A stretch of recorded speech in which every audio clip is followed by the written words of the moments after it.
વરસાદની શક્યતા હવે ધીરે ધીરે વધતી જશે. ઓગસ્ટની આ શરૂઆતથી જ રાજ્યના વિવિધ ભાગમાં વરસાદ ઝાપટા પડવાની શક્યતા રહે છે.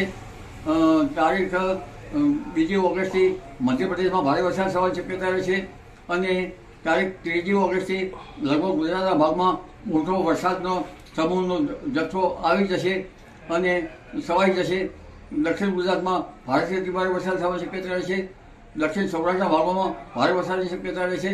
પશ્ચિમ સૌરાષ્ટ્રના ભાગોમાં ભારે વરસાદની શક્યતા રહે છે. ઉત્તર સૌરાષ્ટ્રના ભાગોમાં પણ વરસાદની શક્યતા રહે છે. કચ્છના ભાગોમાં ભારે વરસાદની શક્યતા રહે છે. મધ્ય ગુજરાતના કેટલાક ભાગમાં ભારે વરસાદની શક્યતા રહે છે અને પૂર્વ ગુજરાતના પંચમહાલના ભાગોમાં પણ ભારે વરસાદની શક્યતા રહે છે. સાબરકાંઠાના ભાગોમાં પણ વરસાદની શક્યતા રહે છે. અરવલ્લીના ભાગોમાં પણ વરસાદની શક્યતા રહે છે.